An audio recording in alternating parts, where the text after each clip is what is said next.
Tá querendo voltar a ler e não sabe como? Você tá querendo retomar seu hábito de leitura? Todo livro que você começa, você para? Tudo que você lê parece entediante, chato, longo demais? Se esse for seu caso, o livro de hoje com certeza vai te ajudar a retomar esse hábito.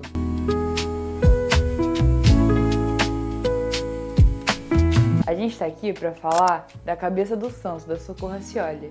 Um livro curtinho, delicioso de ler, super criativo, que aborda um realismo mágico com a cultura do Brasil muito diferente de tudo que você já leu na sua vida, eu tenho certeza. Eu devorei ele, eu li ele em 2 dias, e eu tenho um certo hábito de leitura legal, mas eu só consegui ficar pensando justamente nisso, como ele é um livro muito bom para retomar esse prazer na leitura. É uma história leve, criativa, super interessante, e eu tenho certeza que você não vai conseguir parar de ler até você terminar. E por isso, hoje, a gente vai falar dele aqui no canal. Olá, eu sou a Lu, esse aqui é o Luturinhas, meu canal onde eu falo de livros e alguns filmes. E se você gosta desse tipo de assunto, já deixa seu like, se inscreve no vídeo, porque isso me ajuda muito a continuar trazendo esse tipo de conteúdo. Vamos lá! A Cabeça do Santo é um romance publicado em 2014 pela autora cearense Socorro Racioli. Ela já trabalhava com literatura e, inclusive, a ideia desse livro nasceu numa oficina que ela fez de escrita em Cuba com o próprio Gabriel Garcia Marques. Sim, gente, pra quem não sabe, o autor de 100 Anos de Solidão, o clássico aí, é muito famoso, e o autor também que é um dos nomes mais conhecidos, que começou com esse movimento do realismo mágico. Ela levou mais ou menos a ideia do livro nessa oficina de escrita, e o próprio Gabo, para os íntimos, apoiou muito a ideia desse livro, achou extremamente criativa, e enfim, com essa bênção que ele deu, óbvio que ela ia ter que publicar esse livro, que foi o que aconteceu.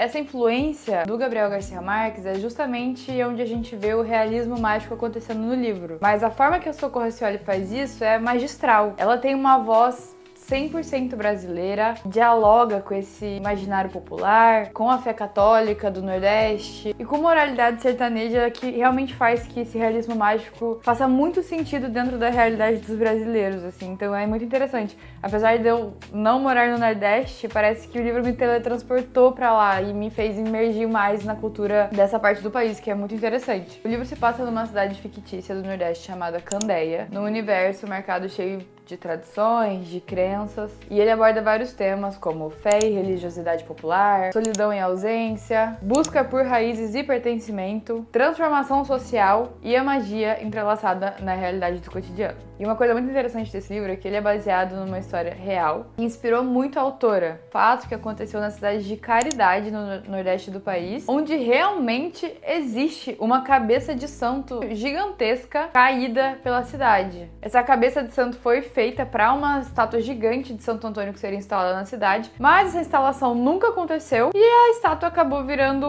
um marco folclórico e turístico, porque além do Santo Antônio sem cabeça, ainda tinha a cabeça dele jogada lá no meio da cidade. Tem várias reportagens, inclusive aqui no YouTube, que você consegue encontrar eles falando disso, e é uma história bem doida, né? E aí essa imagem inusitada de um santo sem cabeça foi o que inspirou a Socorro a escrever esse livro. E ainda sem dar muitos spoilers, conta a história do Samuel, um menino bem pobre do sertão nordestino que perde a mãe, e antes dela morrer, ela deixa alguns pedidos pra ele, entre eles ir até a cidade da avó, tentar encontrar ela e o pai que ele nunca conheceu, e acender algumas velas para um santo. Ele vai, e quando ele chega nessa cidade da avó, ele não é recebido por ela, e numa tempestade sem ter pra onde ir, ele acaba se abrigando numa gruta, que no outro dia ele acaba descobrindo que era o quê? A cabeça de um santo. E aí esse paralelo desse fato que realmente aconteceu com esse plot do livro é muito interessante, porque reforça ainda mais a questão do realismo mágico presente no livro. Porque é um fato que realmente aconteceu, mas que a autora extrapolou para toda uma realidade muito legal. Para mim, A Cabeça do Santo é um livro super sensível, super agradável de ler e, como eu falei, excelente para você retomar seu hábito de leitura. Eu vou falar mais da narrativa dele, das coisas que acontecem na parte com spoilers, mas para mim é um livro incrível, eu gosto pra caramba, indico para todo mundo que eu conheço, todo mundo que vem perguntar que livro que eu indicaria para ler, A Cabeça do Santo. Porque, apesar dele ter uma linguagem muito simples, ele trazer essa regionalidade, enfim, não é um livro difícil de ser entendido, ele é um livro muito profundo, que retrata as relações humanas, essas emoções, esse aspecto cultural e regional muito forte, e é muito interessante, vale total a pena. Agora a gente vai entrar na parte com spoilers, onde eu vou contar toda a narrativa do livro, então se você não quer saber nada, se você quer ler sem saber o que vai acontecer, sai do vídeo, vai ler e volta e me conta o que você achou, que eu vou querer muito saber. Vamos lá. Samuel é um menino que cresce na cidade de Juazeiro, no norte, sobre a sombra da estátua do Padre Cícero. Ele vive de vender chapéus de palha que a sua própria mãe tece. Uma mulher super simples, mas que tem um dom muito interessante, mas ao mesmo tempo perturbador. Ela consegue prever a própria morte, então ela sabe quando ela vai morrer. Quando ela sente que ela tá pra morrer, ela deixa 2 pedidos pro filho dela. O primeiro pedido é um pedido de fé: acender 3 velas em 3 cidades para 3 santos diferentes, sendo a primeira pro Padre Cícero, a segunda em Canindé, pro São Francisco, e a terceira para Santo Antônio, em Candeia. O segundo pedido é mais complexo, porque até então Samuel não conhecia o pai dele, e a mãe dele pede: vá atrás do seu pai. E então ela entrega um papel com apenas 2 coisas escritas, sendo a primeira Niceia Rocha Vale e a segunda Rua da Matriz 52. A mãe então morre e Samuel parte em seu objetivo. São 16 dias de peregrinação, fome, cansaço, pés feridos e encontros com os romeiros do sertão. Candeia surge como uma cidade que parece que foi esquecida por Deus e pela humanidade. Quase abandonada, bem silenciosa, decadente, todo mundo num êxodo saindo da cidade. E o motivo que muitas pessoas estão saindo dessa cidade é justamente porque há muito tempo atrás foi feita uma estátua de Santo Antônio para virar uma atração turística, porém a cabeça nunca foi instalada.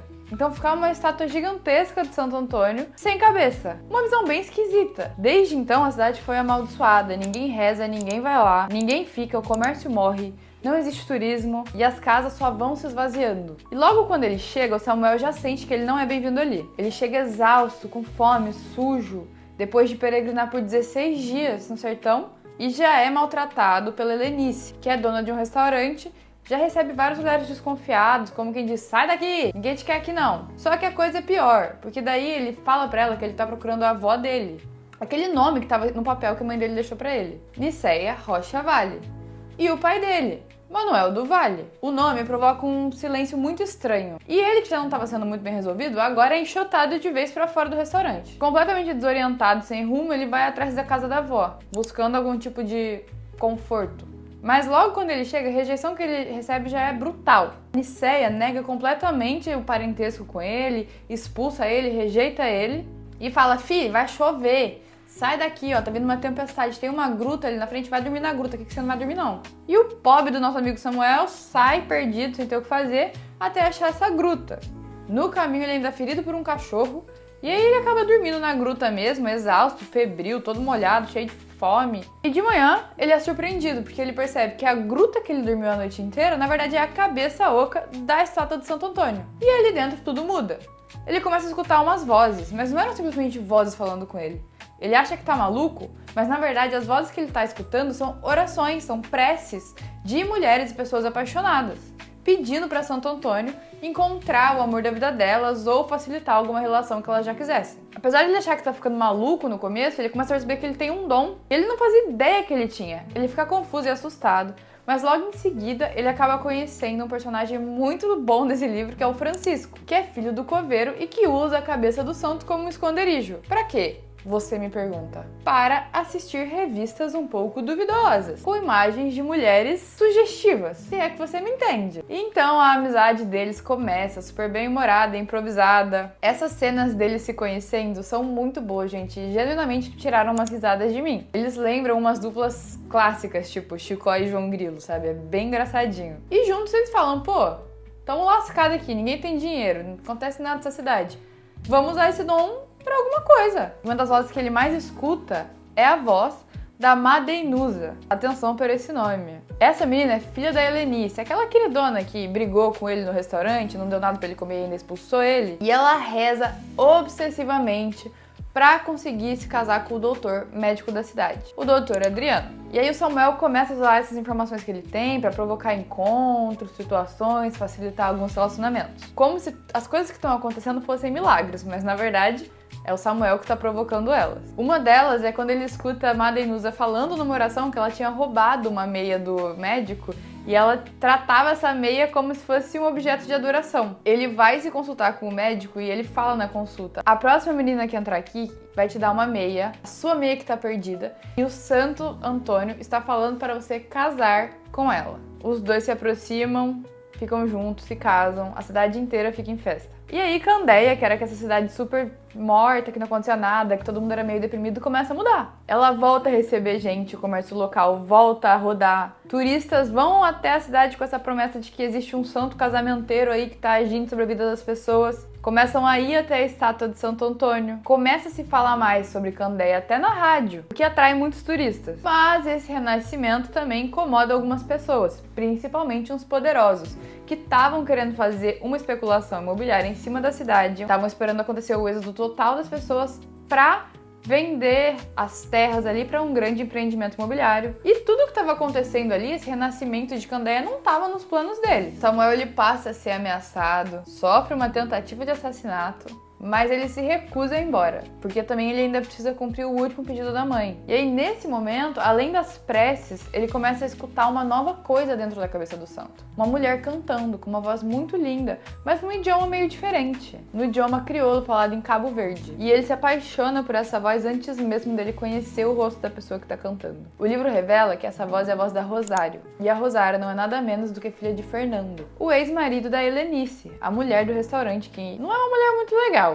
A história é que esse Fernando, o marido de Helenice, viajava muito a trabalho. E em uma de suas viagens, ele acaba se apaixonando e tendo uma filha com uma mulher cabo-verdiana, a Maria. Essa filha que nasce é a Rosário. E a Maria acaba morrendo num acidente trágico de barco. Ele traz a Rosário com ele pro Brasil, lá pra Candeia, e fala pra Helenice que na verdade a Rosário era uma menina que ele tinha adotado. Quando a verdade vem à tona, a Helenice surta e dá um tiro no coração dele. Ela enterra o corpo e tenta se livrar da Rosário, abandonando ela numa estrada escura cheia de cachorros, literalmente deixando ela pra morrer. Mas contra todas as expectativas, a menina consegue voltar pra casa dela. Paralelamente, Samuel faz outra descoberta. Ele acaba descobrindo que a avó dele, com quem ele tinha falado no começo do livro e tentado entrar na casa dela, tá morta faz muito tempo. Ele invade a casa dela e vê o corpo mumificado em cima da cama. E que, na verdade, era com o espírito dela que ele tinha falado lá no começo do livro. E talvez por não querer que ele visse essa cena, o espírito não permitiu que ele entrasse na casa.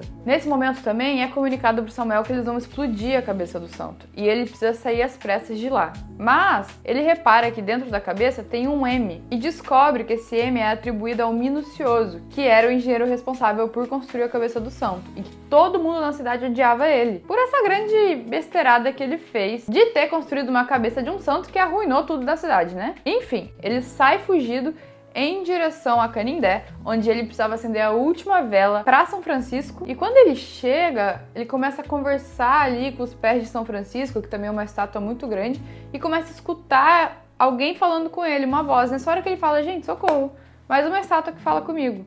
Mas não, era o pai dele, Manuel do Vale, que vivia dentro da estátua de São Francisco. Ai, mas nossa, que conveniente, ele também morava dentro de uma estátua. Gente, é um livro, é fantasia. Mas é tão construída, tão... Acho que é um encontro que você fica tanto tempo esperando pra ver ele com o pai dele, que é um abraço, sabe? Não incomoda muito essa pequena conveniência. E aí é revelado pra ele, o pai dele, Manuel do Vale, na verdade, era o Minucioso. O pai dele era o engenheiro que construiu a estátua de Santo Antônio e fugiu da cidade às pressas porque todo mundo queria matar ele. E que o M gravado dentro da cabeça do santo, na verdade, era de Manuel, ou Minucioso, ou o pai de Samuel. Ele vive como um ermitão dentro dos pés de São Francisco porque ele tá consumido pela vergonha, pela culpa dele ter feito isso com a cidade de Candeia. E aí, nesse último ato do livro, quando ele vai acender essa vela, ele precisa atravessar um riacho. E ele tira as roupas dele para atravessar esse riacho. Quando ele volta, roubaram a roupa dele. Ele tinha visto que tinha sido um menino, ele vai atrás desse menino e ele chega na casa de um homem. Esse homem é irmão do Fernando, o ex-marido da Helenice, que ela matou, pai da Rosário. Nessa hora, esse irmão do Fernando fala pro Samuel, olha, o menino não roubou sua roupa, ele só tentou te atrair pra cá porque tem alguém que você precisa conhecer. E aí acontece finalmente o encontro do Samuel com a Rosário. E eles imediatamente se reconhecem naquele momento. Porque era bem a voz dela que ele escutava cantando as músicas na linguagem de Cabo Verde. E ela cantava todos os dias às 5 da manhã e às 5 da tarde, em homenagem à mãe dela que tinha falecido lá atrás. A paixão é instantânea, ele pega nas mãos de Rosário e fala, Rosário, você é meu milagre. E aí ele chama ela pra ir ver o mar com ele, que era o sonho da vida dele. E aí o livro acaba. Gente, assim, é o que eu sempre falo. Eu posso contar a história do livro toda aqui, mas nada se compara à experiência de ler e de experimentar todas as sensações que você passa. É um livro muito gostosinho de ser lido, a linguagem dele é muito simples, os acontecimentos eles vão te surpreendendo. Eu não sei se a experiência que vocês tiveram foi parecida com a minha, ou se vocês esperavam mais da leitura. Eu quero muito saber as impressões que vocês tiveram, porque pra mim foi uma leitura muito especial. Eu tava vindo de ler vários livros mais longos, assim, da literatura russa e tal, e parece que esse livro ele me acolheu, assim, com essa questão da brasilidade, com essa questão da simplicidade, que ao mesmo tempo é muito profunda, e por isso eu gostei tanto. Mas é isso, me conta o que vocês acharam, vocês gostaram do livro, quais impressões vocês tiveram sobre ele, e até a próxima!